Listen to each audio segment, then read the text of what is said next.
की रिपोर्ट में बड़ा खुलासा हुआ है। गंगा जमुना स्कूल की प्रिंसिपल खरे बनी अफसरा शेख स्कूल संचालक के पास हजारों एकड़ जमीन है। सीएम शिवराज सिंह चौहान के निर्देश पर स्कूल की मान्यता को रद्द कर दिया गया है। बाल आयोग को मिले मामले में कई अहम सबूत, स्कूल को विदिशा फंडिंग की आशंका भी है।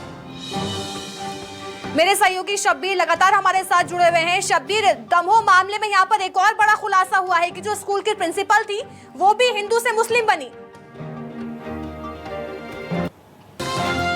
बिल्कुल एक के बाद एक दमोह मामले में खुलासा हो रहा है। पहले हिजाब विवाद सामने आया कि वहां पर हिंदू बेटियों को, जो मेधावी छात्र थी, उनको हिजाब पहनाया गया। वो तस्वीर वायरल होने के बाद काफी बवाल हुआ और 2 दिन तक ये पूरा घटनाक्रम चलता रहा। और इन सब के बीच ये कह सकते हैं कि शुरुआत में सरकार की तरफ से ये कहा गया कि हमारी तरफ से कोई बंदिश नहीं, कोई भी किसी तरीके के ड्रेस पहना सकता है। लेकिन मामले की गंभीरता को देखते हुए मुख्यमंत्री शिवराज सिंह चौहान के मामले पर एंट्री हुई और फिर उसके बाद ये कह सकते हैं कि मान्यता रद्द की गई और कई तरीके के एक्शन लिए गए हैं स्कूल संचालक पर। लेकिन अब इन सब के बीच धर्मांतरण का भी मामला सामने आया है इस पूरे मामले में और चौंकाने वाले खुलासा सामने आया है। बाल आयोग की रिपोर्ट में जो शुरुआती रिपोर्ट बाल आयोग की निकल कर सामने आई है, जो वहां की प्राचार्य थी, आज के बाद ही सामने आएगा कि ये खरे कैसे अफसरा शेख बनी। लेकिन ये कई चौंकाने वाली चीज देखने हमने देखा था। अलीशा, एचयूटी के मामले में भी इस तरीके का खुलासा हुआ था। जब संदिग्ध आतंकी गिरफ्तार हुए थे तो उस वक्त किसी को भी नहीं पता था